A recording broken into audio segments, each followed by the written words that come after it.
a long time ago, among the Itazipco Lakota people, winter was coming, and this group was having not too good luck finding food. Their food supplies were getting low, and they were starting to get worried. They couldn't find any buffalo near their area. And before they wanted to go to another Lakota group for help, they decided to go out one last time. So they sent out their warriors in groups of 2. And in this one particular group, there were these 2 guys. And they were going out and they were climbing the hills and looking around to see if they could see anything. And on this one hill, they saw something really peculiar out in the distance. They saw this woman. And back then, that's pretty strange to see a woman out in the middle of nowhere by herself. So she seemed to be coming their direction. And they got interested in to see what was going to happen. She eventually approached them. And she was a very beautiful woman. And it was interesting that one guy, he said to his companion, he said that there's something strange about this lady. She's Wakhan. There's something special about her. And the other guy, it was kind of interesting for him because he didn't see her the same way the first guy did. The second guy seen her in such a way that he wanted to do something bad to her, something selfish for his own personal pleasure. And the woman, she knew the thoughts of both of the men. And so she approached the second one. And she told the second guy, she said, to go ahead and try to do what you want to do. And the first man, he said, don't do it. Don't do it. She's sacred. Be careful. But the second man, he didn't pay attention. He just wanted to satisfy himself. So he reached out. He was going to touch her. And this cloud came down and covered both of these 2, this woman and this second man. And there were all kinds of noises and really spine-tingling screams coming out of this cloud. And all this was happening during the daytime. And the first man, he heard this and he also saw flashes of light coming out of there, like lightning. And after a short time, the cloud went back up. And the lady was standing there, and she was still the same. And the man, the second man, was laying on the ground.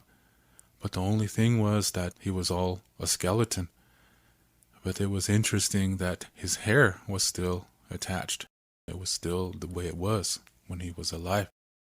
And also there were some snakes and some other animals that were going through his ribs. And up until that time, those snakes and those animals, they never were in that part of the country. And now they are, and they're still there.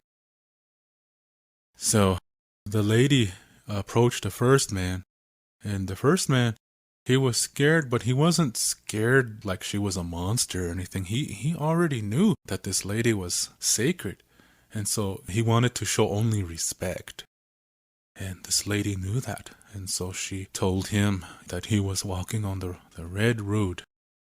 And she said that he was living a good life, and it was good that he was providing for his people and protecting them and loving them. And he was being a good husband, and he's being a good father, and he's being a good son. And so she told him to continue to be that way. And then she told him to go home and to tell his people that she was going to come to see them. And she said that the Wakhan heard their prayers and that they know that they're going through a hard time. And so she's going to deliver a message from the Wakhan to his people. And she said that when she comes, and she's going to come on a hill, and she's going to appear on the hill on the east side of their camp. And she told them what preparations that they were supposed to make. And she said that the signal for her to appear is they're going to see some small cloud on top of this hill. It's going to be really peculiar. So she told him to go and don't look back. And he really felt good about the whole thing. For one thing, he felt really blessed and humble that he could be in the presence of something this Wakan. And that this lady, she was coming from the Wakan, she was their messenger. And he really felt good about that. All of a sudden, he had all this strength, and it was probably what they call adrenaline. He just ran and ran and ran. And he got home, and he told his people. They knew something was happening to this man. They were sad at first because they saw that he didn't have any food. But they knew something was going on. So the leaders of the camp came to him, and the medicine man, the holy man, they asked him what happened, and he was catching his breath, and he was drinking water. He was really trying to calm down. He was so excited. He just came from the presence of a holy, holy woman. And he was almost speechless. He didn't know what to say. First, he wanted to say all these things that he saw, that he experienced, and he wanted it all to come out at once. That's how excited he was. And at the same time, he was crying. So the people were really in amazement, and they were wondering. And finally, he established some calmness inside of himself. And he told the holy man, he said, I have a message for you. And he began to relay everything that happened to them. And he told what happened to that man, the second man, that he's no longer alive. And he told them the signal that they were supposed to look out for. He told them the preparations they were supposed to make. And one of them preparations was they were to get several teepees and put them all together and arrange it in such a manner that it forms this huge, huge lodge. I mean, it doesn't necessarily look like a teepee, but it's a really big lodge. And they were supposed to leave an entrance on the east side, and they were all supposed to sit in a certain way. So they did everything that they were supposed to do. And then they were waiting. They had a person watching, looking up towards that hill every morning, all day. Then they would take turns. And finally, on this one morning, they knew something was different about this morning. And then the guy who was watching that hill, he came running into the camp, and he was announcing to everybody, there's something going on that hill. She's here now. So everybody got out of their teepees and jumped out of their sleep, and they were all excited, and they all ran to that hill, and they saw that cloud on top of that hill. And that was so strange because nobody ever seen anything like that except that guy who was able to share communication with her before. And then they saw this cloud. It touched the ground. And then this cloud went back up just a little bit high, not way up in the sky, but just a little bit off the ground. And they saw a buffalo calf there. And it was a regular looking buffalo calf. And then they saw this buffalo calf. It walked towards them a little bit. Then it rolled on the ground like it was going to play. It rolled around and it rolled around, and then it stood up again. And they looked at it. And it was red. Now it was a red buffalo calf. It walked a little bit towards them again, and the people were just speechless. They never seen anything like that before. And then the buffalo calf laid on the ground again, and he rolled and rolled and rolled some more, and it stood up, and now it was yellow. And the people were just really just an amazement. They were just astonished. And the buffalo calf walked really close to near their camp, and it went on the ground again, the fourth time. It rolled and rolled and rolled and rolled again. Then when it stood up, it was a white buffalo calf. And then it came to them. And when it got near their camp, at this time, the men, they were given instructions on what to do.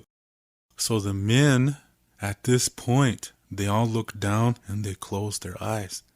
Because that's what they were supposed to do. That's what this lady told this man. That was one of the instructions. So they did that. The men looked down and they looked away and they closed their eyes. But the women were still allowed to watch. And suddenly you heard the women just, Ma, just really in astonishment. And then, right when the women were saying that, one guy just had to see. So he turned around and he looked and something hit him. Nothing touched him, but something did hit him inside. And he made a really strange noise. And, after that, he couldn't see. And he had what today they call cataracts in his eyes. What happened was when he opened his eyes, she pushed smoke into them. And that smoke was never to come on again. And so that's how he had these cataracts for the rest of his life. Now she began to sing this song. And she walked around the camp. She was singing this song. She walked around clockwise 4 times. And then she came to the east entrance. And when she came in, then the men were allowed to open their eyes, but they were told not to look at her feet. So everybody followed the instructions because they knew something was wakhan going on. This was something really special. So she came and they noticed that she was carrying a bundle. And she walked up to the holy man. And then she laid this bundle out in front of them. And then she told them, she said, the Wakantranka have heard your prayers. And they know that your children are starving and your grandmas and grandpas are really in need of food. And they are going to help you. And they wanted me to bring you this gift. And it's going to help you not only in just food. It's going to help you to be able to take care of your mind and your emotions and the things you do. It's going to help you in all areas of your life. It's not going to just help you with your food. It's going to help you with everything in your life. And then she began to give them instructions. And then she opened up this bundle. And there was this pipe, and it was just a plain looking pipe. And nobody had ever seen one of these things before. This is the first one. It was just a plain, simple pipe. And there was a second part to it. And she told him this was the pipe bowl. And the first part, the stem, that was the pipe stem. Some people say it was made out of buffalo ribs. Some people say it was made out of ash or some kind of tree. But nevertheless, it was a pipe stem. And this other one was the pipe bowl. And then she told them, this pipe bowl has the blood of your ancestors in it. And today they call that catlinite. They get that from a place in Minnesota. And that's another story. She gave them instructions on how to put this together, how to make it.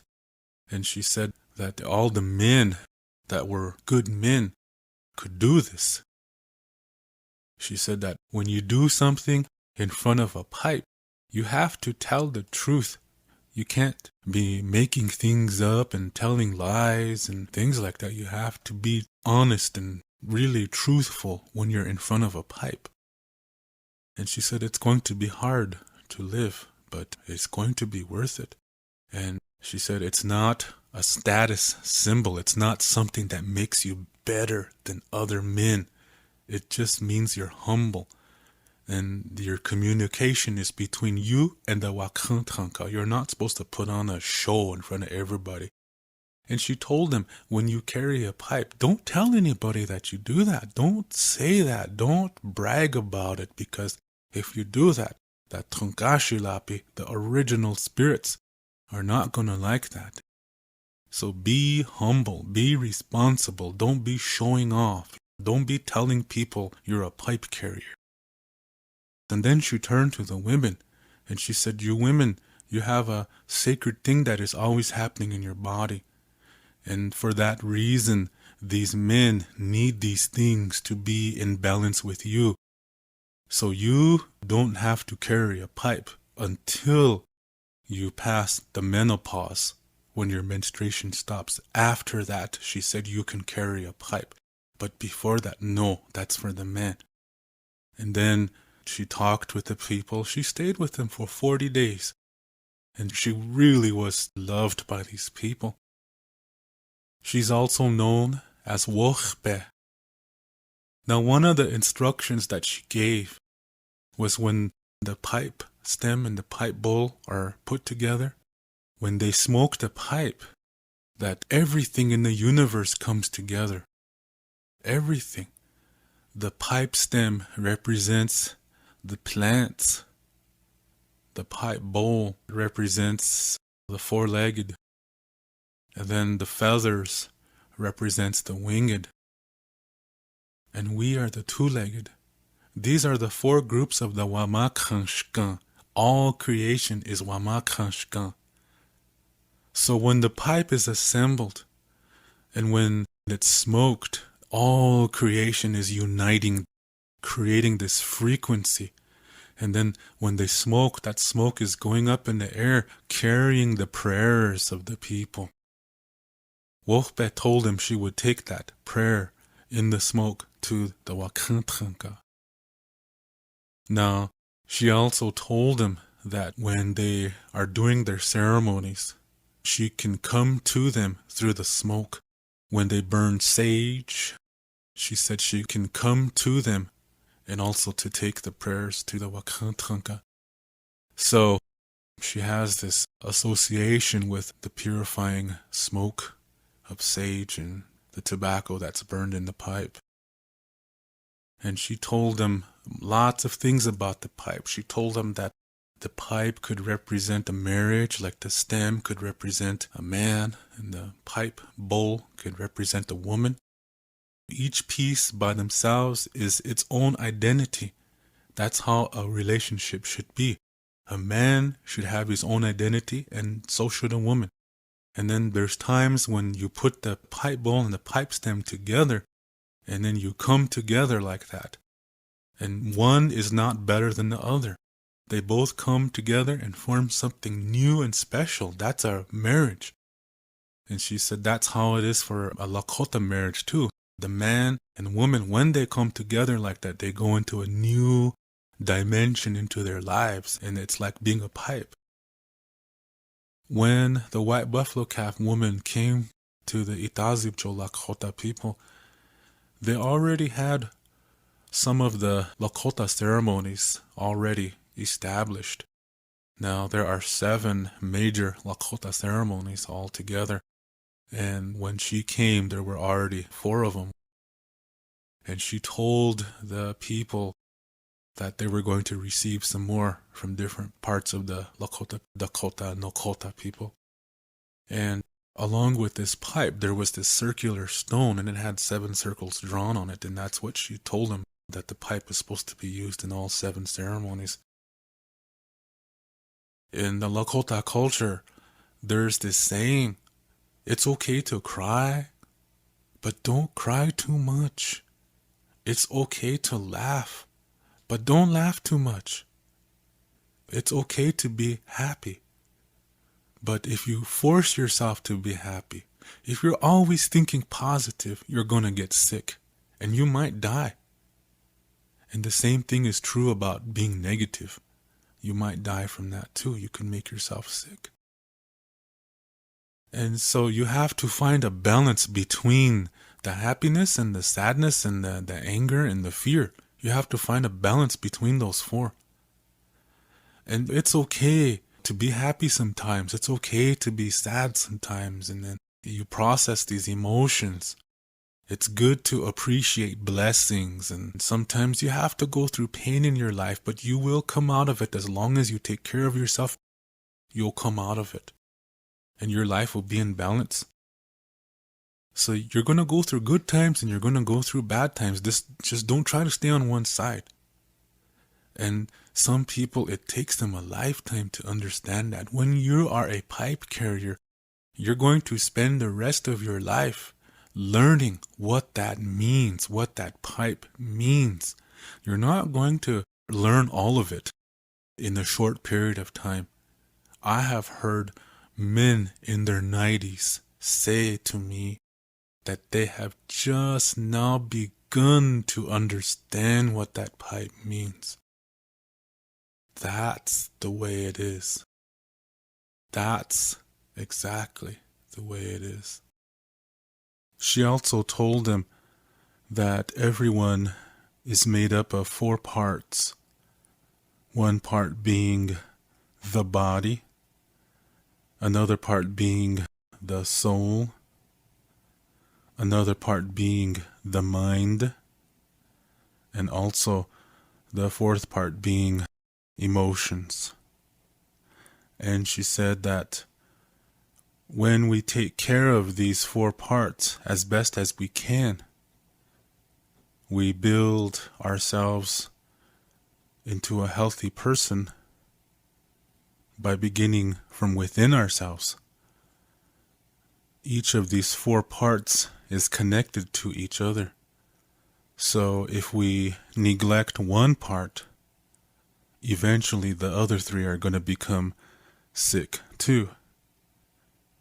So she said it was very important that we take care of all 4 parts, that we eat good foods, healthy foods, and do activities to make our body strong. And that's how our ancestors lived.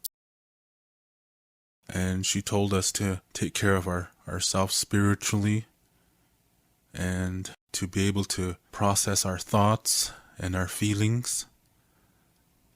And she said when we do this, we build a healthy foundation inside of ourselves. And then nature projects however we are inside of ourselves out to the world around us.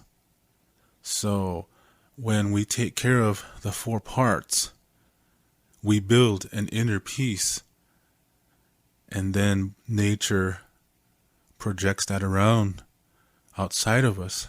And this is how we are able to really live actively and to appreciate life and to appreciate the blessings that come to us. We are in balance with all members of creation, and we are also more able to face the challenges that come to our life. And when you take care of the 4 parts to yourself, the connections between you and other members of creation become stronger. So this is why it's really important to take care of ourselves. And she said when we don't take care of ourselves, if we neglect just one part of ourselves, we're going to make ourselves sick inside of ourselves. And then nature projects how we are to the world around us. And so a person who neglects one part of himself, he might see the world in a really negative way, and he's going to see something a different way. And she explained this is what happened to the 2 men who saw her that one day when the second man died. She said the first man, he took care of himself, and he was able to see her in a clear way. And the second man, he was kind of selfish. He was neglecting something within himself. And so when he saw her, he saw something different. So she said, however you are inside of yourself, that's how you're going to see the world. So if you want the world to be a beautiful place, it has to begin from within you. So she gave these final instructions, and then it was the 40th day, and it was time for her to go, and everybody was sad, and the kids didn't want to let go of her, and the women, they began to cry, and even the men couldn't say anything. They just looked down. And then she began to sing this song that she sang when she came. And this time she went the other way. She went counterclockwise around the camp 4 times. And they were all allowed to watch her this time. She walked a little bit ways from the distance, and she rolled on the ground, and she got up, and it was a white buffalo calf. That white buffalo calf went a little bit further. It rolled some more, and it stood up. And now it was a yellow buffalo calf. It walked some more, getting closer to that hill. It rolled again and stood up. And it was a red buffalo calf. Then it walked up to the hill. It laid down, and it stood up, and it was a buffalo calf. And then this little cloud came down on the hill. It went, covered the buffalo, and you heard these sounds, really strange sounds, but good sounds, wonderful, but scary. Wakan. And then this cloud lifted back up in the air, and she was gone. So that's the story of the white buffalo calf woman. She's also known as Wochbe. She is the daughter of Shkan, who is the chief of the Wakantranka. She's a mediator between the Wakantranka and the people on the ground. There are 7 Lakota major ceremonies. When she brought the pipe, the Lakota people already had 4 of them. They were the Inipi ceremony, which is what some people call the sweat lodge ceremony. One was the Humblecha ceremony. That's the one where it's like crying for a vision on a hill. Another one was called the Tchatranka Loampi ceremony. This is the ceremony for girls who come of age when they get their first menstruation. And the other ceremony was the Hunka ceremony. This is the ceremony where people who are not blood relative family are adopted into that family. And I just want to make one small note about the Hunka ceremony. When a family hunkas someone who is not in their family, it just means that the new hunka relative is a member of that family. It does not mean that the hunka relative is a Lakota. So that should be made clear. In Lakota culture, identity is made up of 2 parts. One part is your individual identity, and the second part is your cultural or tribal identity. And so there are 2 systems of teachings. One system concerns the individual part of one's identity, and the other system of teachings concerns the tribal or cultural part of your identity. Now, the Lakota ceremonies and Lakota spirituality, that is part of the cultural or tribal part of one's identity. Now, the teachings that involve the individual part of the identity, those can be shared with people from all over the world, because this individual part of our identity, this is what ties all creation together.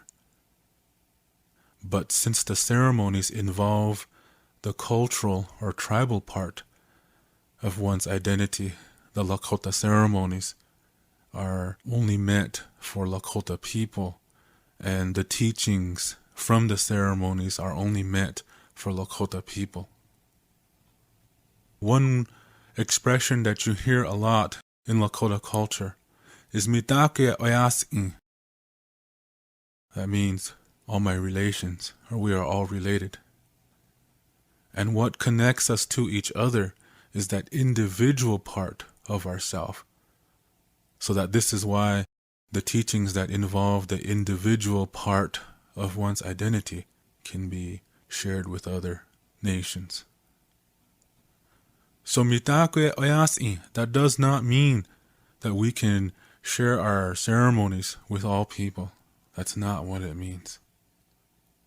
Now, when Wochbe told us about the 4 parts of the self, and that how we have to take care of the 4 parts, and that when we do, that creates an inner peace inside of us, and nature projects that out to the world around us, and we are able to be in balance with the world around us, and we are able to get along with other members of creation, and we are able to communicate effectively with other members of creation, and we are able to face challenges in life that come to us as well, and to fully appreciate the blessings that come to us too. And when you take care of the 4 parts to yourself, the connections between you and other members of creation become stronger. This whole process is called establishing and maintaining the 7th direction. The order of the directions are west, north, east, south, the earth, the sky, and the 7th direction lies within each of us, within each member of creation. So it is our responsibility to establish our 7th direction and to maintain it as well. So if we want a beautiful world to live in, it has to begin within each one of us. The teachings that involve the individual part of the identity, these are also called the 7th direction teachings. So Mitakuyepi, all my relations, we are all related. What connects us all together is the 7th direction. And so the 7th direction teachings may be shared with everyone in the universe. In Lakota culture, one of our most sacred items is the pipe. Now, this was brought to us by a lady. Everybody calls her white buffalo calf woman, and some people translate that saying Hincala, which technically is correct, but that really is not her name. She goes by a different name. This lady was just a messenger. This pipe was not her pipe, okay? I have to really stress that, because there's a lot of feminist women's lib people out there that they're always trying to say things like, well, after all, it was a woman who brought the pipe, but it was not hers. She was a messenger. She was delivering it, but it did not come from her. I really have to stress that. The pipe was brought to the Itazipco Lakota people. It was not brought to the Uglalas or the Sicangu or other groups. It was brought to the Itazipco group because they were going through a very, very difficult time. And the Canumpa, which is an organization, they knew that the Itazipco Lakota people really needed extra special help. So this is what they sent, was this pipe. There was a lot of instruction given concerning that you have to always tell the truth in the presence of a pipe. If you promise you're going to do something in the presence of the pipe, you better do it, because if you break that promise, you really disrespected and dishonored the ancestors whose blood is in that stone. That's why it's sacred. We have something called tumu, which is the essence of your soul, and it's in blood. And in this cleansing, in one location, a lot of the people, our ancestors, they got smashed into that rock by the waves of the flood. It was so strong. It's a really fast flash flood that it smashed the people into this part of the earth. And there was a rock there. So they got smashed in there, just repeatedly pounded their bodies in there until their bodies mixed with that stone. And that's why that stone is considered sacred. Some people today, they have a false understanding concerning this. They think that it's just a rock, that it's not sacred until you bless it. That's a lie. because the stone is already sacred. It's already alive because of the blood of the Dakota ancestors who got smashed into that stone.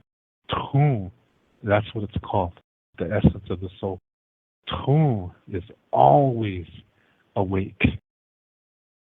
So that means the stone is sacred no matter what. It doesn't have to be carved into anything to become sacred. It's already sacred. Even if you just take a little piece of that rock, it's already sacred. And you're supposed to really watch yourself in front of that stone. You're supposed to, like I said, don't be telling lies. If you make a vow to do something, you better do it, because if you don't, you're dishonoring the ancestors. And that's going to come back to you 4 times as strong and mess you up. So you're supposed to really be careful in front of that stone. And another thing is you're supposed to speak either Lakota or Dakota or Nakota in the presence of that stone. You're not supposed to speak Navajo or Anishinaabe or any other tribe or German or English or whatever. You're only supposed to speak either Lakota or Dakota or Nakota. The reason why, again, is because the blood of our ancestors is in that stone. So you have to speak one of the 3 dialects in front of them at all times. That stone is always awake. That means it's alive. It's sacred because of the blood that's in there. That really, really needs to be understood. So you have to be careful. Some people, modern Indians today, that don't really understand what this means because of Christian brainwashing that happened, they lost a lot of the understandings and protocol for this. So today, most Indians, they really don't know the full meaning of the pipe. And so they'll think that, oh, it's a cool thing, we can get married with the pipe. So that what some couples do is the man holds the pipe stem and the woman holds the pipe bowl, and then they tie buffalo leather strips around the man and woman's hands as they're tied to the pipe, thinking that this is going to make their marriage sacred. Then they better not get divorced. Even if one cheats on the other, they better not get divorced, because that's a big no-no. So you see, that's dangerous. So you're not supposed to do that. That's modern Indians that do that because they don't have the full understanding that I'm giving to you right now. That's a dangerous thing. That's looking at marriage as something that will always be there, and that's false. In the real ancient Lakota world, divorce happened because people change. Sometimes in the relationship, one of the partners changes and the other one doesn't, and they can't live together anymore. So they just, okay, that's it. We're done. No big deal. And back then it was a community-minded way of living, where you had lots of moms and lots of dads. So there was no custody battle. All the relations still stayed in place. It's just that couple didn't live together anymore. But the child still had a lot of mothers and fathers. Your mother and her sisters are your mothers, and their husbands are all your fathers, and their children are your brothers and sisters. That's your mother's side. Now go to your father's side. Your father and all his brothers are your other fathers, and their wives are your other mothers, and their children are your other brothers and sisters. So even if a divorce happens, all these relations still stay in place. So you have a lot of moms and dads that love you. So it wasn't such a big deal, because people do change. In Lakota culture, marriage and divorce are not a big deal. That's the Christian dualistic world, where it's really a big deal, and it favors the man. And it perpetuates or influences young girls to fantasize about this fancy wedding they're going to have when they're growing up, marrying and finding and marrying their Prince Charming and all that kind of thing. It just really perpetuates dualistic thinking, like that's going to last forever.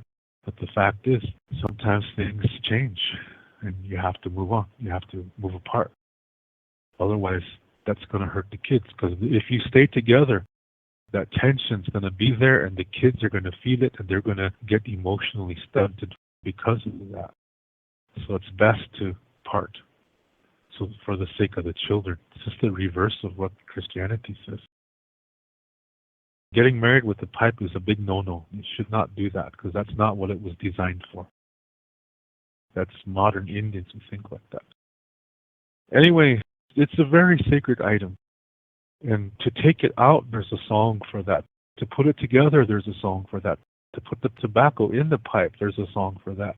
To prepare the tobacco, there's a song for that process as well. It's a very, very sacred thing.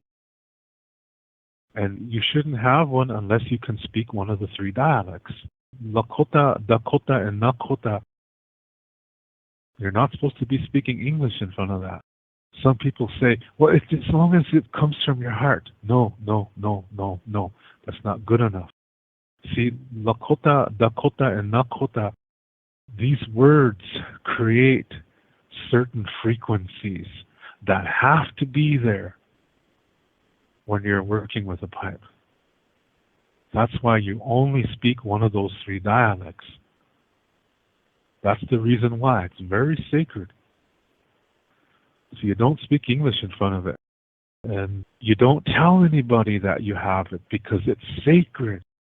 So when somebody gets up and says, I'm a pipe carrier and I do this and I do that, that's breaking that sacredness.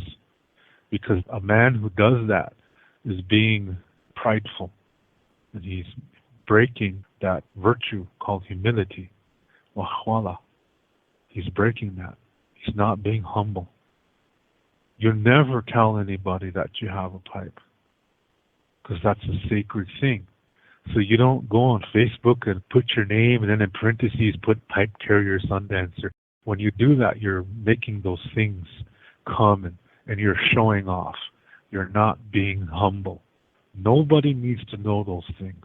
That's only between you and the sacred beings and your family. That's not for Facebook. That's not for the internet. That's not for the powwow. That's not for the walking around the streets. This is something that's really, really sacred. So, what would your thoughts be if you saw an Indian guy in leather buckskin, eagle feather headdress, sitting inside of a bar where there's beer all over the place, and sitting there holding his pipe? He's not praying. He's showing it off to his buddies. What would you think after what I just told you? My conclusion is he doesn't believe in it. Because if he did, he wouldn't be doing that. If he really believed in the pipe, he would treat it as sacred. He wouldn't be sitting in a bar talking about this. He wouldn't even be in the bar, period. Because when you're a pipe carrier, you're not even supposed to go inside of a bar. Not even to just buy a pop. Not even to use a bathroom. You shouldn't even be standing outside the bar. You walk around it.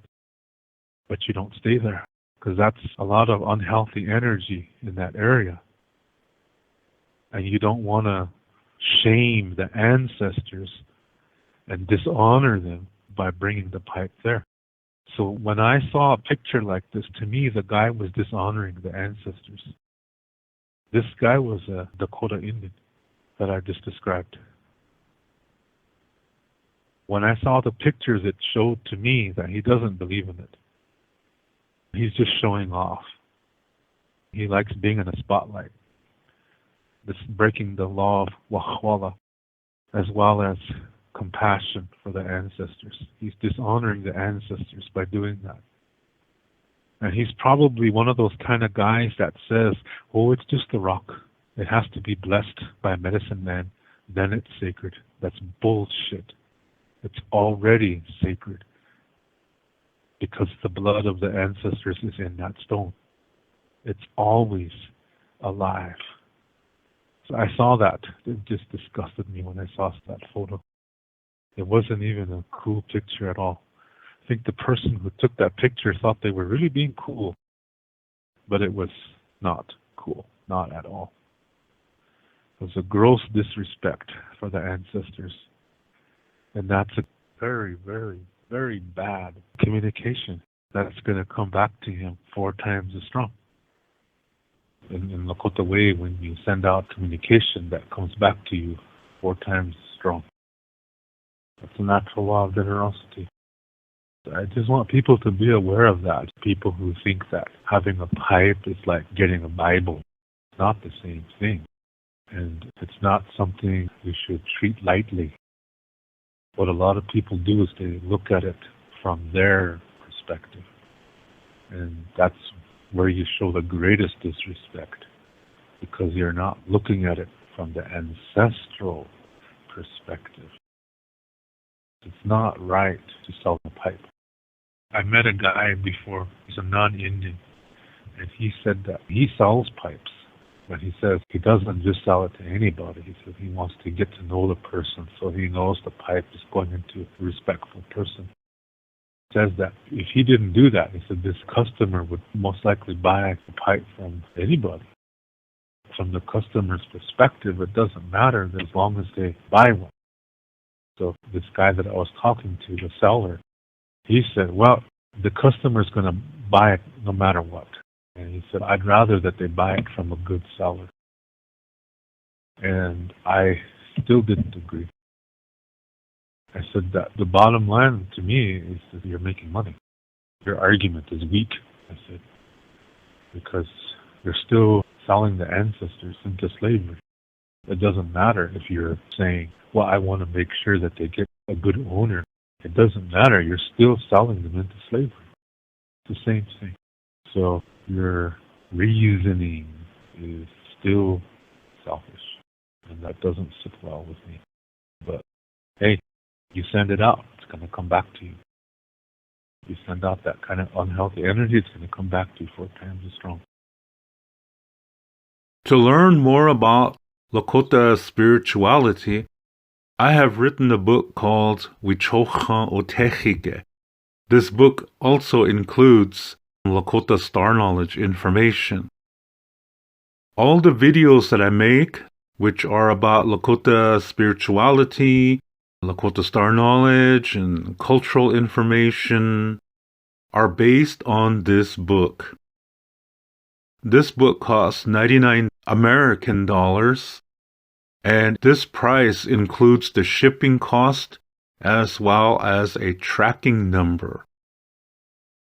And to learn more about Lakota language, I have written a Lakota language book called Shonte Etaha Owoglake, Speaking from the Heart.